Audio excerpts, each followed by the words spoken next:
All right. How's that? Can you hear me all right? I guess I need to keep talking so you can test my levels. Are we good online? Good there? Okay, good deal. Well, hey, welcome everybody online and in person. We are glad that you are here. This is actually our last class on this one. So we had 9 weeks, and this is the 9th week. And it's been Derek and I, but he's preaching today. So when you double up, it's kind of tough sometimes to divide your focus. And of course, he's young. When I do it now, if I have to preach and teach, which doesn't happen very often, I'm like toast for the next 48 hours. It just wears you out since being... for everybody in here but him, yeah, it was a tough night. It'll wear you out, but he's energized. He hadn't slept. We don't need to talk about that. We don't need to talk about that. That's anathema. Yeah. It's one of those things. You like a good. I tell you what, I was really sad about was ULM lost. I mean, for us around here that watch the Warhawks never win, and they've been on a streak. But hey, one more game, they can go to maybe a small little bowl game. So, but I'm proud of them.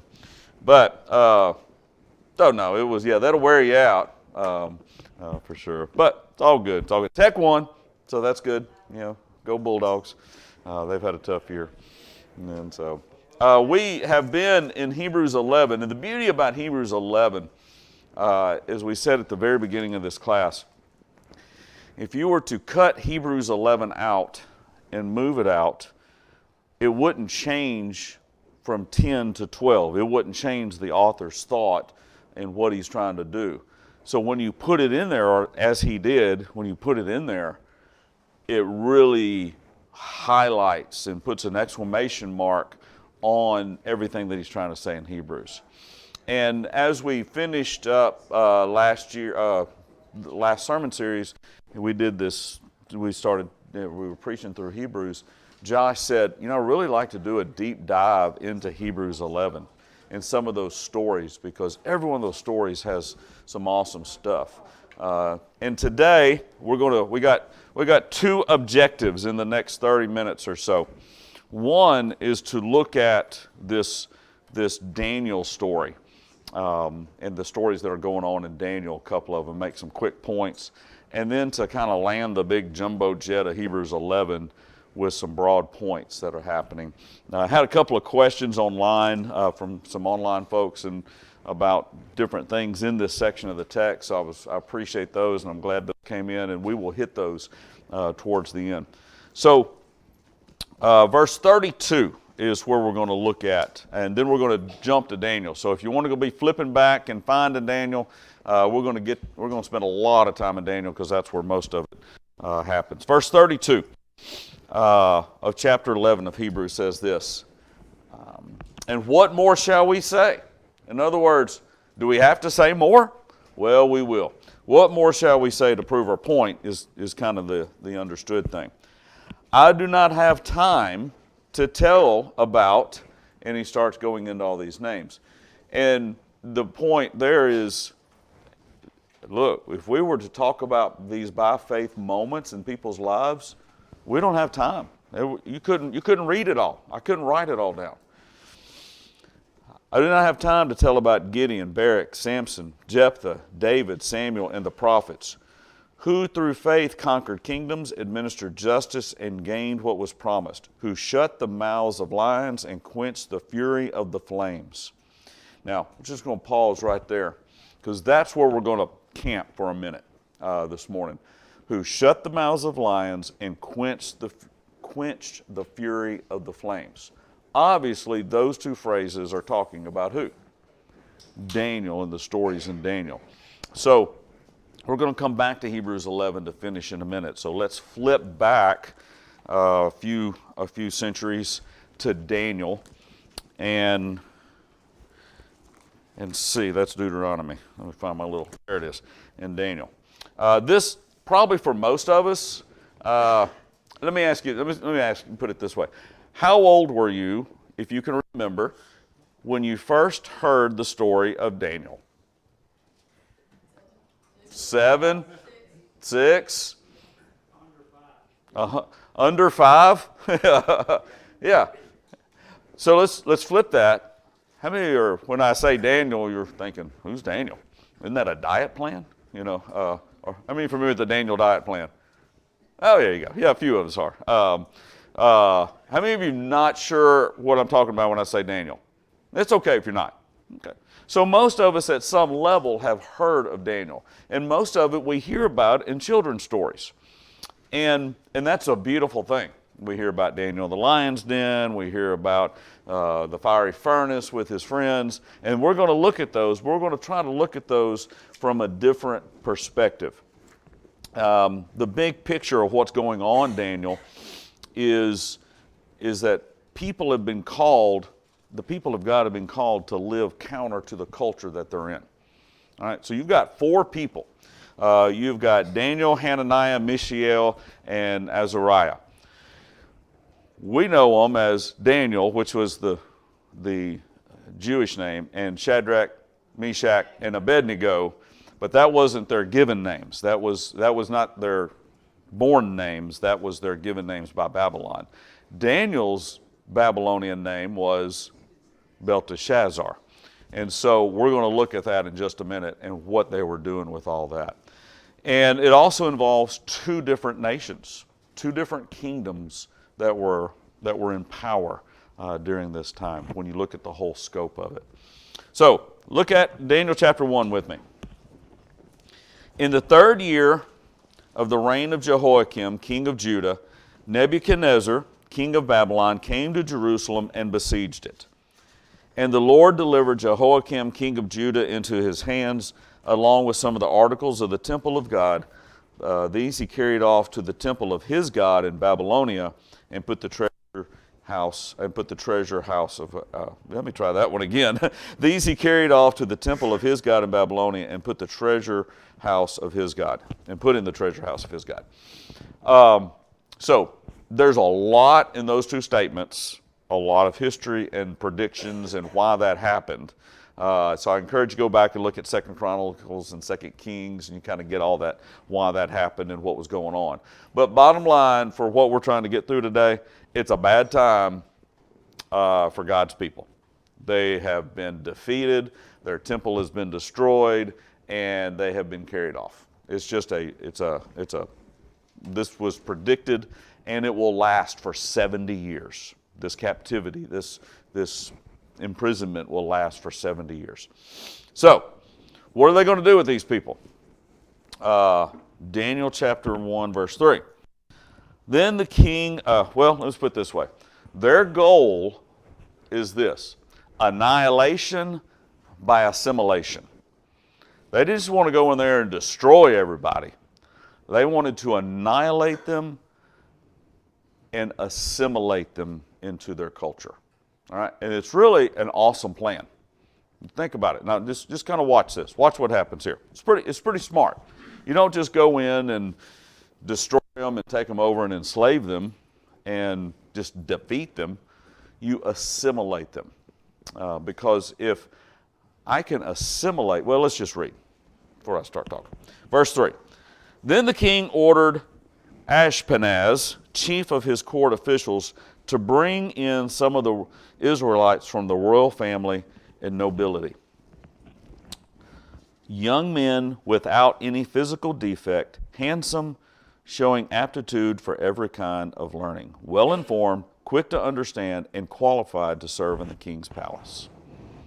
That would probably be most of the young men in this room, wouldn't you think? Handsome, qualified, without any physical defects, showing aptitude for every kind of learning. That'd be most of us in here, wouldn't it? Yeah. That's what I was thinking. So look who he chose. Young, influential men. Those were the ones. If you were not maybe the brightest star in the sky there, or the sharpest tool in the shed, we don't need you. you have some physical defects or deformities, or you just don't look like you fit the mold, then we don't need you. You look good. You look good. You look good. Does that still happen today? Oh, yeah. And if we're not a certain way, what can we do? We can present ourselves a certain way. Yeah, look at my toes on the beach. Yeah. If you've ever done that, I'm just joking. I don't know who has done that. Oh, this is the day. This is what I live like every day. Oh, and then we have beach toe envy. It's just, I had that life. Oh, I don't fit the mold. I need a pedicure. So yeah, we can present. If we don't have that, then we can present like we do. And so we get these false realities. And so here is this chief of staff, pretty much, if put it in our terms. And he's like, all right, these are the ones we're going to pick. Young, influential, good-looking men. All right, so this is what they were going to do with them. Last part of verse 4. He was to teach them the language and literature of the Babylonians. He was going to deconstruction of their learning and relearn something different. So there's a thing now, I've been informed. It's a deconstructed taco. You all ever heard that? A deconstructed, how many have heard deconstructed tacos? What's a deconstructed taco? All of the things thrown together. So it's like everything you would layer in a taco, you take it apart and you put it out. Yeah. Then you put it all back together in the taco? Sounds like a taco salad to me, So deconstructed tacos. And so you take everything that's been put in and you undo it. I guess you could deconstruct a burrito, a fajita. You can deconstruct just about anything. And you rearrange it and you put it back together. That's what the latest in 21st century culinary wizards didn't come up with that. Babylon came up with that. We're going to take these young, influential young men and we're going to deconstruct their learning and reteach them the language and the literature of the Babylonians. Now, what had these young men learned up to this point in their young life as young Jewish men? Torah. By the time they're 12, they could quote it. And you're like, what's Torah? Genesis, Exodus, Leviticus, Numbers, and Deuteronomy. 5 books of the Bible that we have. They could quote it. And they knew what to do and how to do. And that was their literature. That was their learning. And they knew on the Sabbath, you got to start a certain time, you got to end a certain time. If you've been in my classes before, you've heard me refer to Fiddler on the Roof. You've ever seen Fiddler on the Roof before? Yeah, it's worth a watch. They're at the end, they're scrambling, they're running around, they got to do this, they got to light all these candles. Hurry, hurry, hurry, hurry. Oh, we made it. It's Sabbath, we can start. They knew those things, the tradition.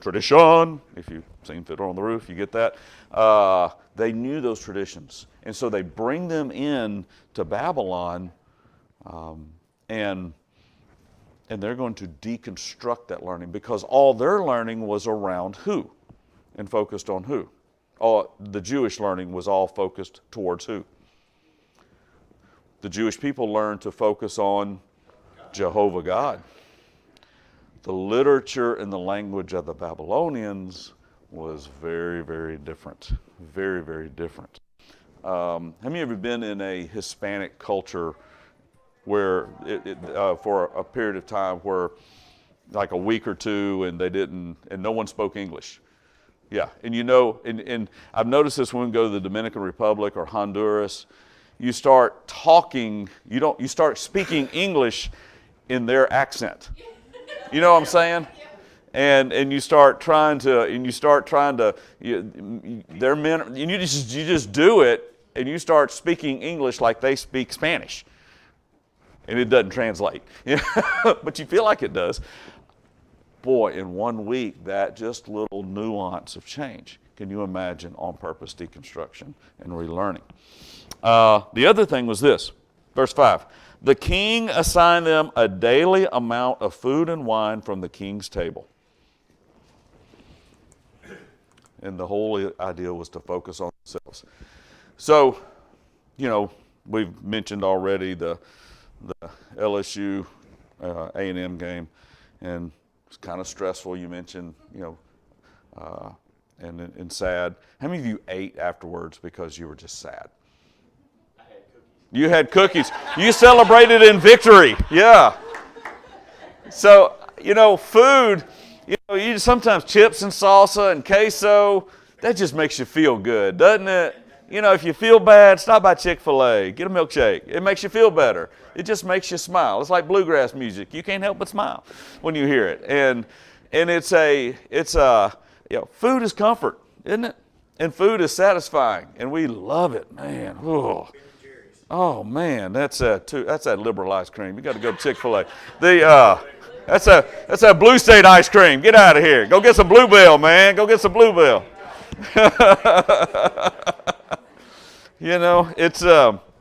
But what's the point? Is that food, the wine, the king's table, man, that's the best of the best. It's not like cornbread and buttermilk that poor people used to eat. It's the, and I guess that's what my grandmother and mother always ate for supper, cornbread and buttermilk, and it was a thing. And I was like, I don't care how poor I am, I'm not eating cornbread and buttermilk. Anyway, I'll eat some Spam before I eat that buttermilk.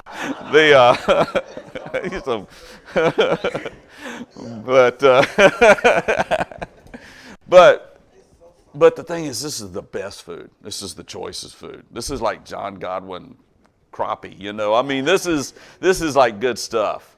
And you can just embarrass yourself on it. And you're just like, oh. How many have been there on it feels so good. Yeah, that's where they are. You focus on yourself. Because you look at these young men. Look where they've been. They came from, they watched their land destroyed. They watched their temple destroyed. They watched, if you go back and you read the end of Second Chronicles, it was an ugly way they were destroyed too.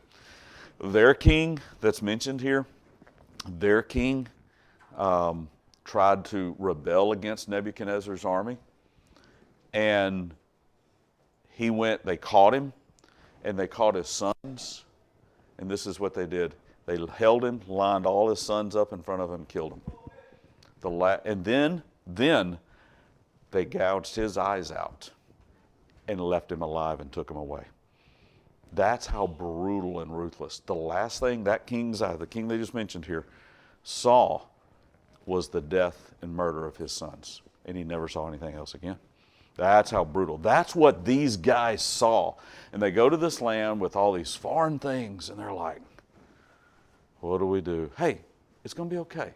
Come on in.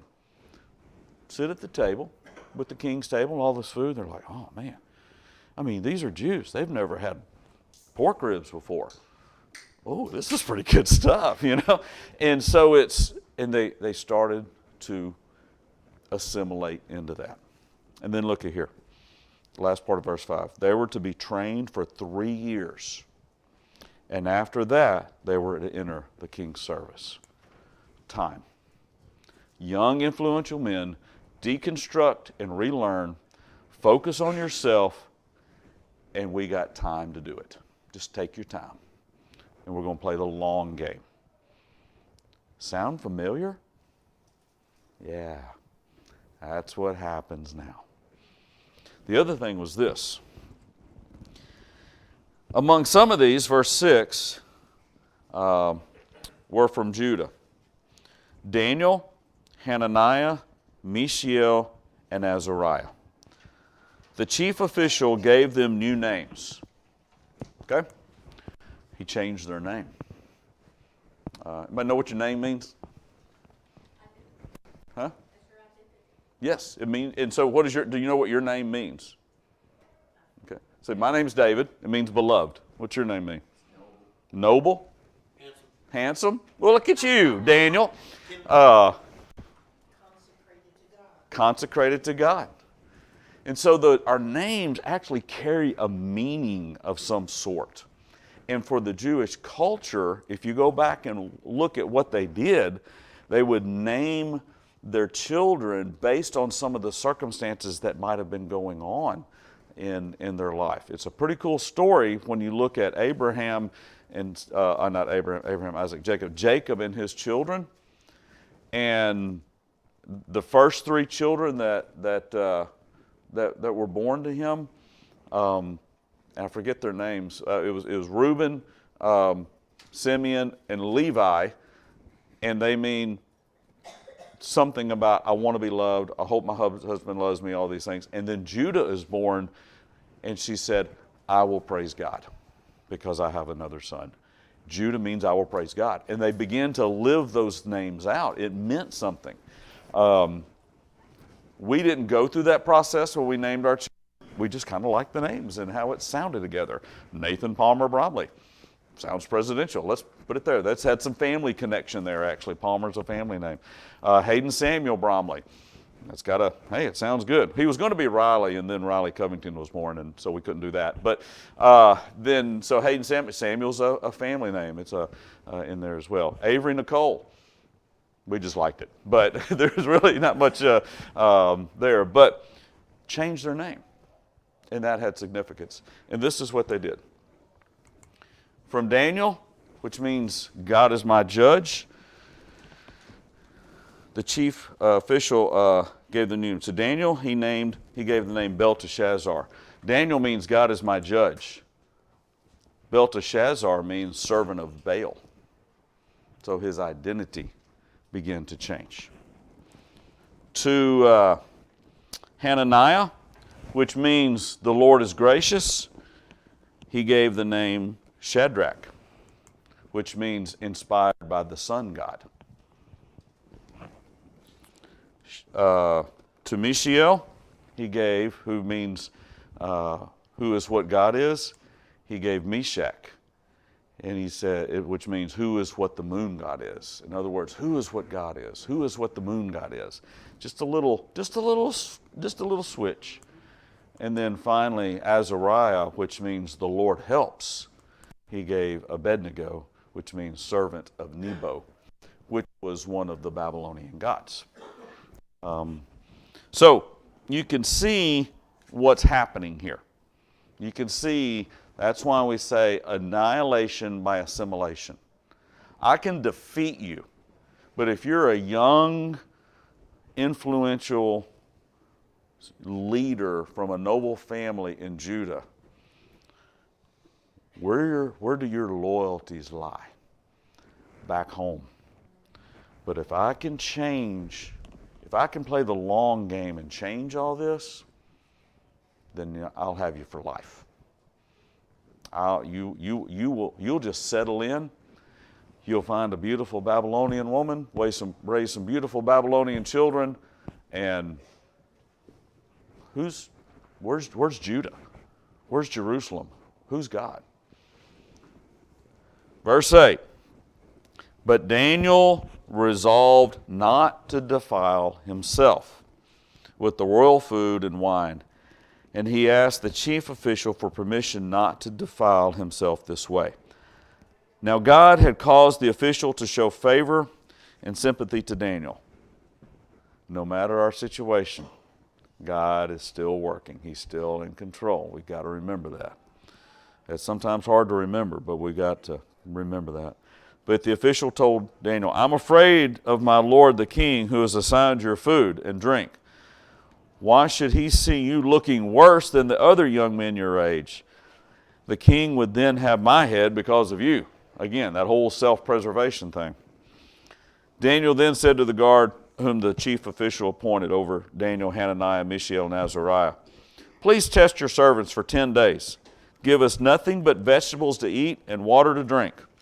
Then compare our appearance with that of the young men who eat the royal food, and treat your servants in accordance with what you see. So he agreed to this test, and tested them for 10 days. At the end of the 10 days, they looked healthier and better nourished than any of the young men who ate the royal food. So the guard took away the choice foods. I would be one of those that's like, what? You're taking this and you're giving me Brussels sprouts? Can we put some Tony Chachere's and cheese on those Brussels sprouts? No, boiled.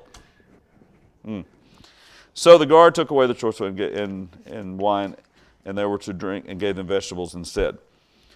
To these 4 young men, God gave the knowledge and understanding of all kinds of literature and learning, and Daniel could understand visions and dreams of all kind.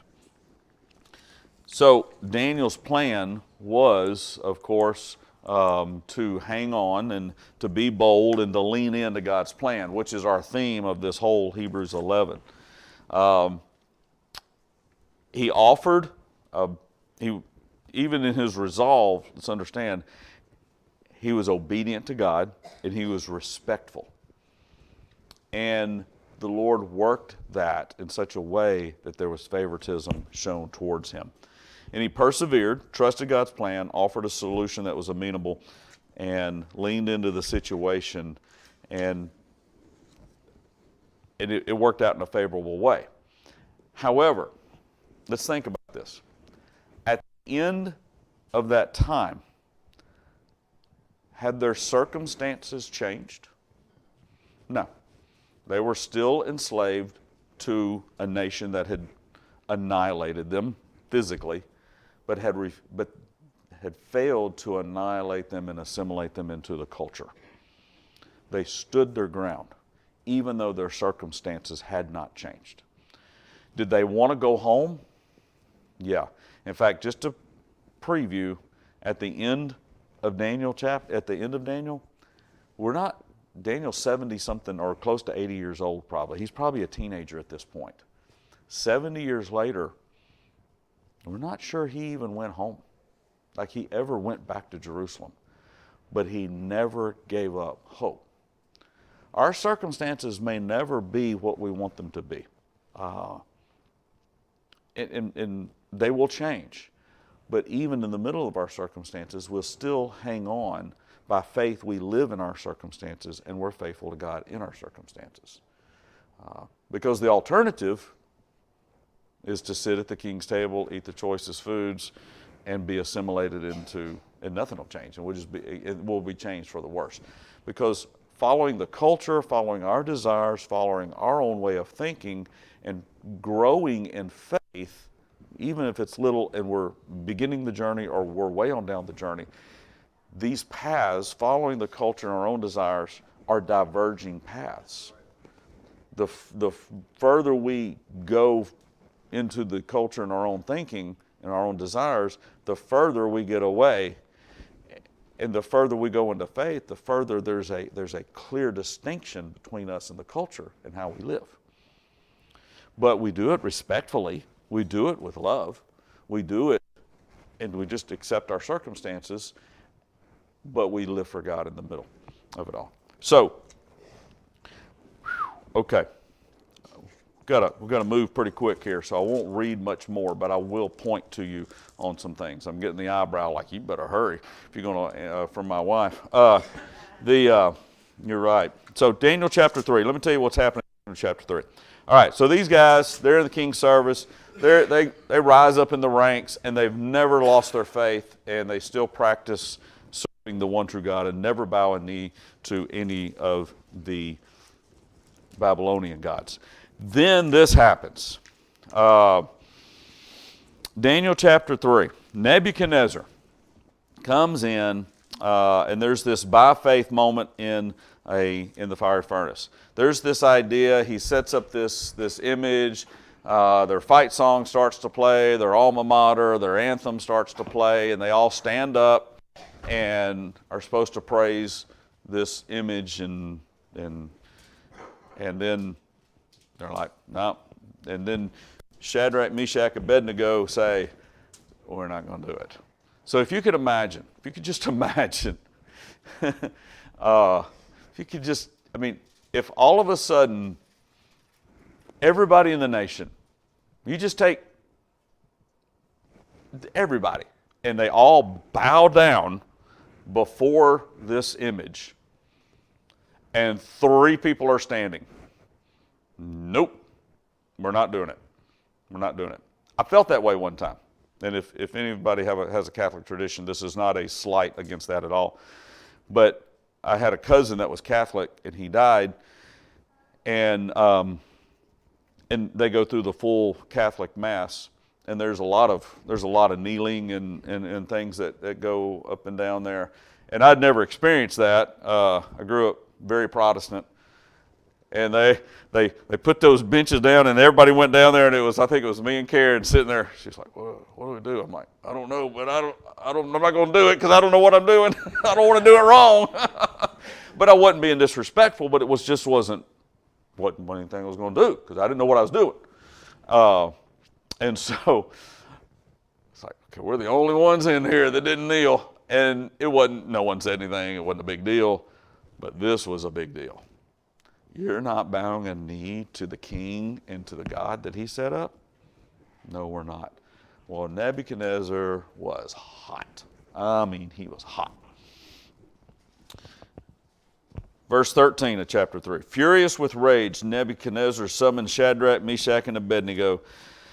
So these men were brought before the king, and Nebuchadnezzar said, "Is it true, Shadrach, Meshach, and Abednego, that you do not serve my gods, or worship the image of gold I have set up? Now when you hear the horn, the sound of the horn, the flute, the zither, the lyre, harp, pipes, when you hear the band start playing, if you are ready to fall down and worship the image of I made, very good. But if you do not worship, you will be thrown immediately into a blazing furnace. Then what God will be able to rescue you from my hand?" Shadrach, Meshach, and Abednego replied to the king, "O Nebuchadnezzar, we do not need to defend ourselves before you in this matter." In other words, no, you're right. We did not bow a knee. We're guilty. If we are thrown into the blazing furnace, the God we serve will be able to save us from it, and he will rescue us from your hand, O king. But even if he does not, we want you to know, O king, that we will not serve your gods or worship the image of gold you have set up. Now, I hope, if it ever happens, that I have that kind of response. I don't necessarily want to. I don't want to invite it. I don't want to go be looking for it. But if it happens, I hope I can respond that way. Well, Nebuchadnezzar threw him in the fire. And we don't know a lot about the furnace. Probably not a furnace to throw people in. Probably had a furnace for some other purpose that they could see. You know, there's not a whole lot known about it. But what he did see was the three people in there. In fact, the people was so hot, some of the guards that went to throw them in died. And they go in, and Nebuchadnezzar sees, and then he sees what, as the song that this is based on, there's another in the fire that looks like the Son of Man, or the Son of God. And he's like, get him out, get him out. And there's no singe, there's no smoke smell, and God rescued them. And then you have Mr. Fickle here. Then Nebuchadnezzar said, "Praise be to the God of Shadrach, Meshach, and Abednego, who sent his angel and rescued his servants. They trusted in him and defied the king's command and were willing to give up their lives rather than serve and worship any god except their own God." Well, good for you, Nebuchadnezzar. You realize that. "Therefore, I decree that the people of any nation or language who says anything against the God of Shadrach, Meshach, and Abednego be cut into pieces and their houses be turned into a pile of rubble, for no other God." Okay, you missed it. You just missed it.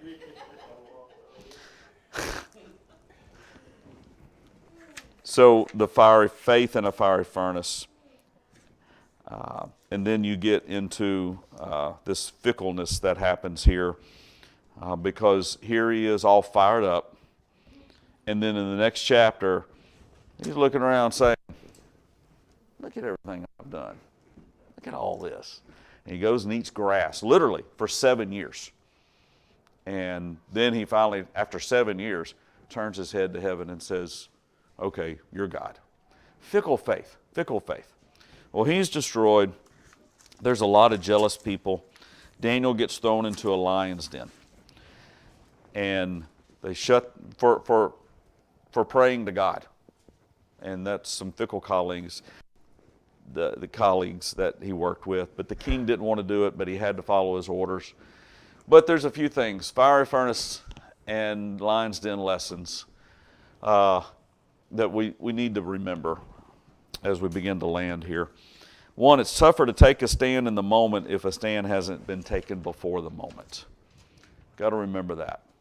That these in the fire moments and in the lion's den moments that they experienced, that stand didn't happen then. That stand happened before then. That stand happened in chapter 1. And they were able to fulfill that. So making the decision, if you ever played baseball, which I didn't, but I coached my kids when they were little, and it just made sense. I was like, look, because we'd ask them, hey, ball comes to you, where are you going? I'm going to throw it there. And where are you going to throw it? I'm going to throw it there. Okay. Know what you're going to do with the ball before the ball comes to you. Have a plan. Take a stand. Being able to take a stand in the moment is a whole lot easier if the stand's been taken before the moment happens. Faith can be firm or fickle. A firm faith is a Daniel, Shadrach, Meshach, and Abednego faith. Nebuchadnezzar had a faith in God, but it was fickle and it changed. It was based on emotion. It was based on what he was feeling at the time. Our faith has got to grow past our emotion. Our faith has got to grow past our desires. Our faith has got to grow past our moments. Faith, a growing and maturing faith leads us to see past the moment instead of in the moment. Because if all I can see right here is, because really, the Hebrews 11:1, the whole thing is faith is being sure of what we hope for and certain of what? What we cannot see. And so if I'm in the moment, I can't see what's in front of me, but I know something's better. So faith, a firm faith, goes beyond. A fickle faith stays right here. Jesus would say it this way, build your house on rock, not sand. Paul would tell Timothy, don't let the enemy come and tickle your ears and tell you some cool, good things you want to hear. Go with some solid things. The other is fiery flames and ferocious lions pale in comparison to the fire and ferociousness of people's hate and bitterness. Here, Nebuchadnezzar was furious with rage. I tell you what's going to happen to you.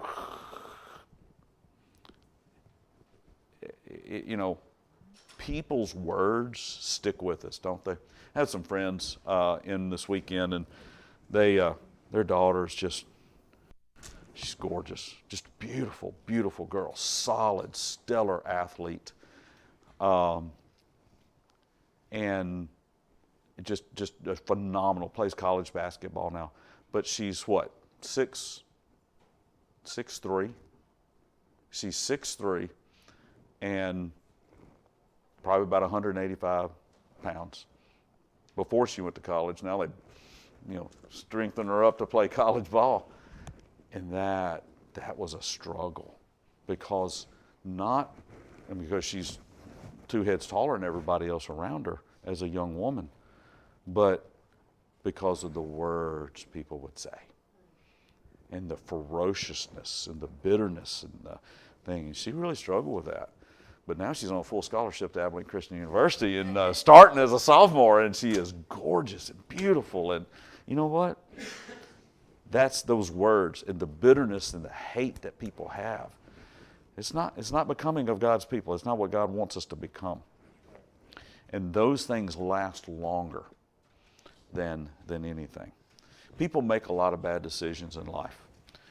Every one of us, we're all grown-ups. And even if our sin resume is not very long, some of us could write our sin resume and we'd need a couple of boards, with things we've done. No matter, even if it's like, well, I've done this and this, we've all got a lot of regrets, tons of regrets that we carry. And those things, especially if they're continually brought up and reminded, can bring us down. And if I am constantly reminded, we want to have conversations with people and tell people about the grace of God. You know, I've done this and this and this. You just wouldn't know. Well, okay. I may not know, but you know what? The grace of God can cover that. And the grace of God will teach us to say no to ungodliness.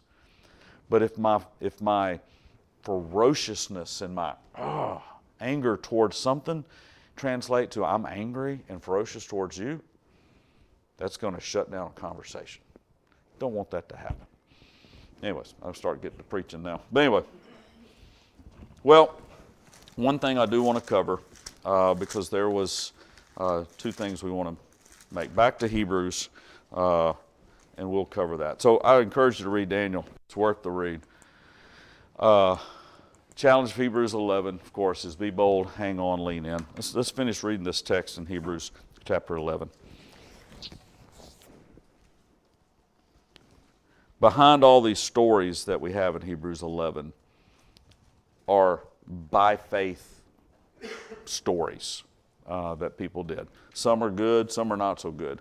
Verse 32, what more shall we say? We've read this already, but we'll keep reading.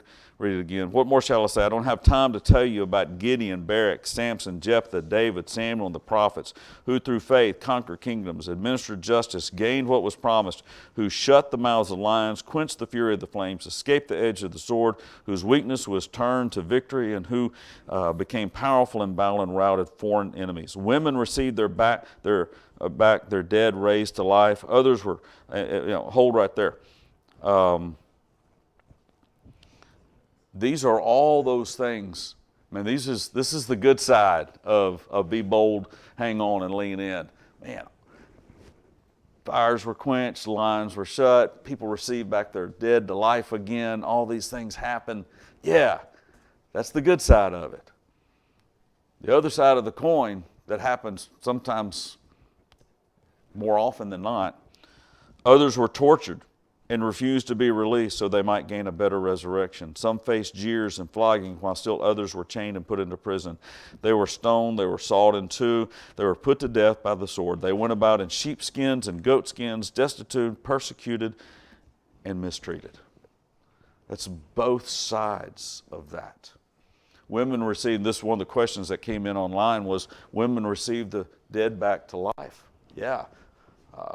The widow in Zarephath, whose son died, Elijah raised her from the dead. There were a few resurrections. They threw somebody on the bones of Elijah and they rose from the dead.